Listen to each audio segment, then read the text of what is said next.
Good morning Dhanya. Good morning പ്രദേശി. നമ്മുടെ അയൽവാസിയായ ബംഗ്ലാദേശ് വളരെ പ്രതിസന്ധി ഘട്ടത്തിലാണ്.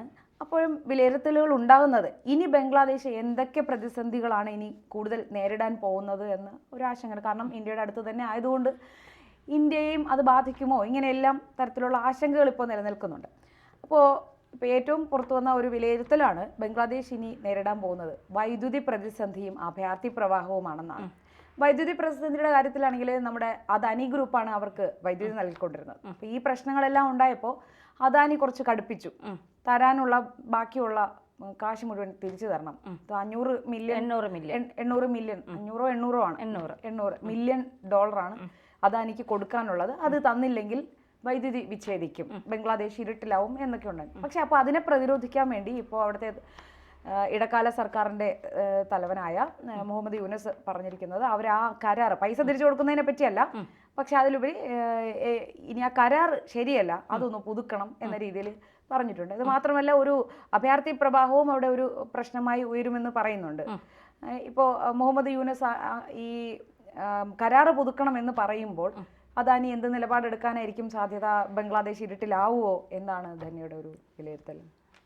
ബംഗ്ലാദേശിനെ സംബന്ധിച്ചിടത്തോളം ഇപ്പോൾ വലിയ പ്രതിസന്ധിയിലൂടെയാണ് കടന്നു പോകുന്നത്. ഷെയ്ഖ് ഹസീനയ്ക്ക് ശേഷം വന്ന ഇടക്കാല സർക്കാർ മുഹമ്മദ് യൂനസ് വലിയ രീതിയിലുള്ള പ്രതിസന്ധിയിലൂടെയാണ്. പ്രത്യേകിച്ച് തുണി വ്യാപാരമായിരുന്നു ബംഗ്ലാദേശിൻ്റെ ഏറ്റവും വലിയ സാമ്പത്തിക സ്രോതസ് എന്ന് പറയുന്നത്.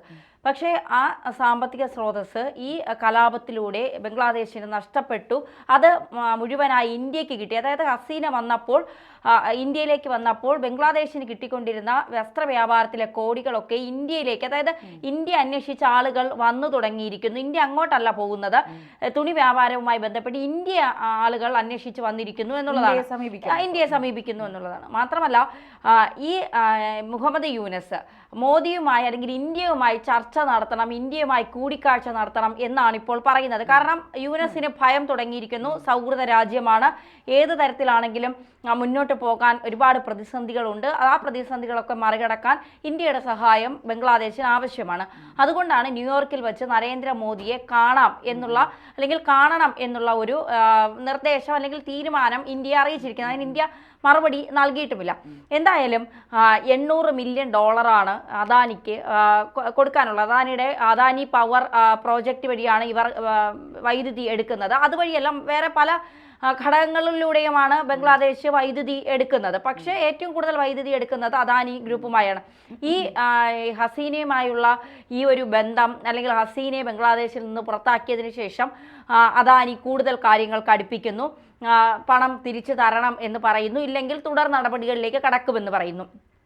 ഇവിടെ അദാനിക്ക് പണം തിരിച്ചു കൊടുക്കാൻ ഒരു പരിധിവരെ ബംഗ്ലാദേശിൻ്റെ സാമ്പത്തികമായി ബുദ്ധിമുട്ടുണ്ട്. അതുകൊണ്ട് തന്നെ അവർ അദാനി നൽകിയ കരാറുകൾ പുനഃപരിശോധിക്കും, അതിലെന്തെങ്കിലും അഴിമതി നടന്നിട്ടുണ്ടോ എന്ന് പരിശോധിക്കുമെന്നാണ് ഇപ്പോൾ പറയുന്നത്. അങ്ങനെ പറഞ്ഞാലും ഈ പൈസ കൊടുക്കാതിരിക്കാൻ കഴിയില്ല, പൈസ കൊടുത്ത് തന്നെ പോകണം. മാത്രമല്ല, രണ്ടാമത് ഇവർ പറയുന്നത് അഭയാർത്ഥികൾ, അതായത് ഇന്ത്യയിൽ തന്നെ നിരവധി ബംഗ്ലാദേശികളുണ്ട്.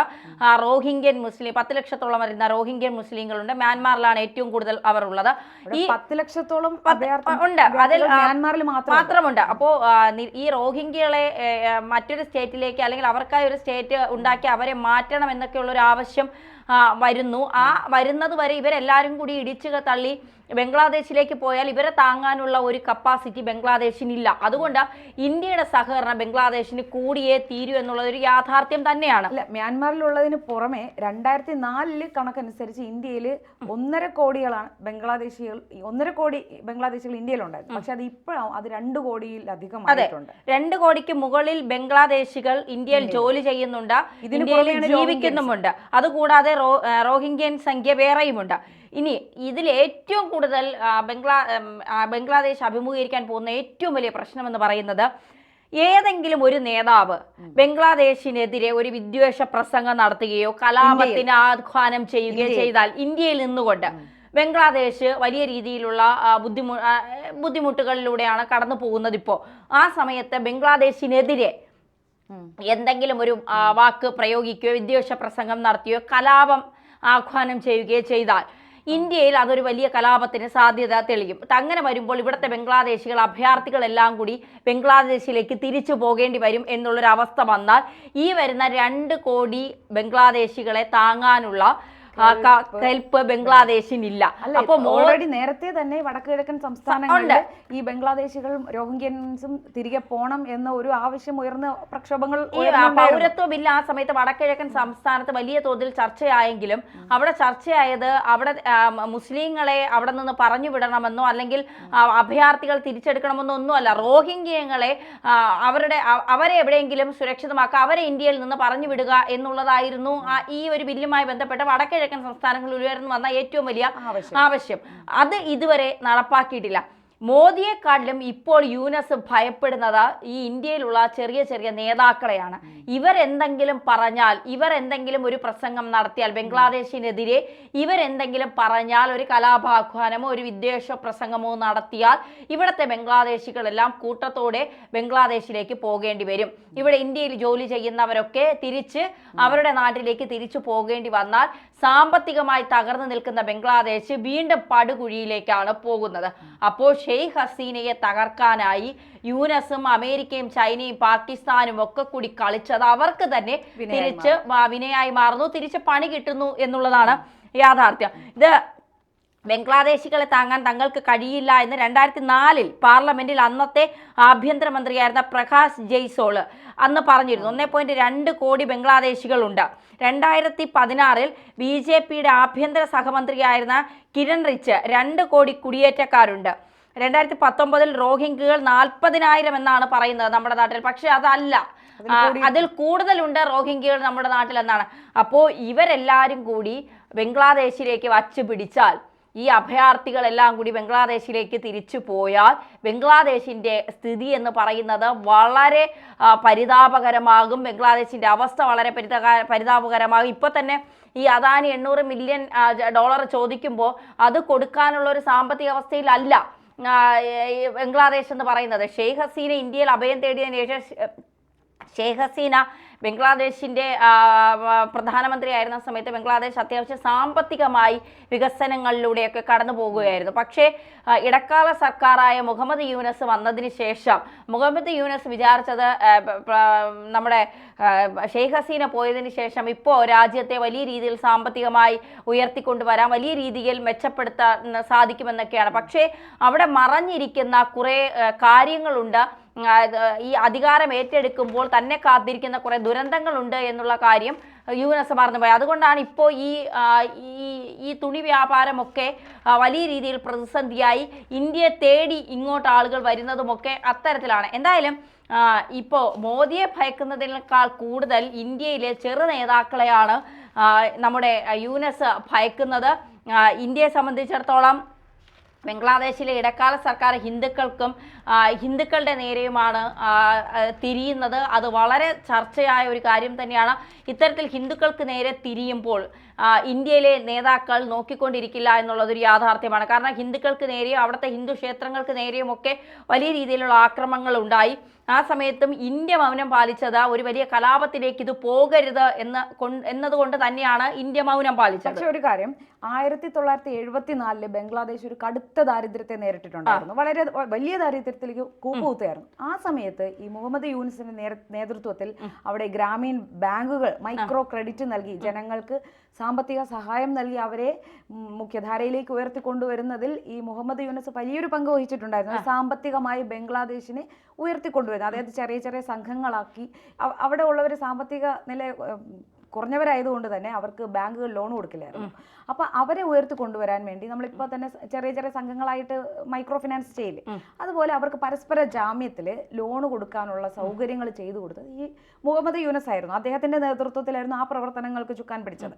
അപ്പോൾ ആ ഒരു അവസ്ഥയിൽ നിന്ന്, കടുത്ത ദാരിദ്ര്യത്തിൽ നിന്നും ഉയർത്തിക്കൊണ്ടുവന്നത് ഈ മുഹമ്മദ് യൂനസ് ആയിരുന്നു. അപ്പോൾ അതുകൊണ്ട് തന്നെ ഈ പ്രതിസന്ധികളെ മറികടക്കാൻ മുഹമ്മദ് യൂനസിന് കഴിയുമായിരിക്കും എന്ന ഒരു പ്രതീക്ഷ നമുക്ക് വെക്കാൻ പറ്റില്ല. ഇല്ല, അങ്ങനെ വെക്കാൻ പറ്റില്ല. കാരണം അന്ന് ഈ മൈക്രോ ഫിനാൻസ് പിന്നെ ഗ്രാമീണ ആ ബാങ്കിന്റെ പേരെന്തായിരുന്നു? അത് ഗ്രാമീൺ ബാങ്ക്.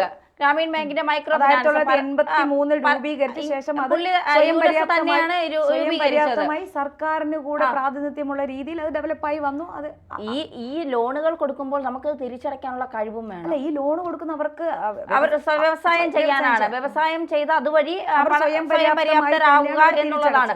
പക്ഷെ ബംഗ്ലാദേശ് ഇതിലൂടെ സ്വയം പര്യാപ്തമായോ എന്ന് ചോദിച്ചാൽ ഇല്ല എന്ന് തന്നെ പറയേണ്ടി വരും. പിന്നീട് ബംഗ്ലാദേശിന്റെ ഒരു അവസ്ഥ വളരെ പരിതാപകരമായിരുന്നു. ഈ ഒരു 1974 ശേഷം, അതായത് 2007 ആയപ്പോഴേക്കും ആ ബാങ്കിൽ 74 ലക്ഷം ഇടപാടുകളും 38 ബില്യൺ US$ വായ്പ നൽകാനുള്ള പ്രാപ്തിയിലേക്ക് അവർ എത്തിച്ചായിരുന്നു ഇദ്ദേഹത്തിന്റെ നേതൃത്വത്തിൽ തന്നെ.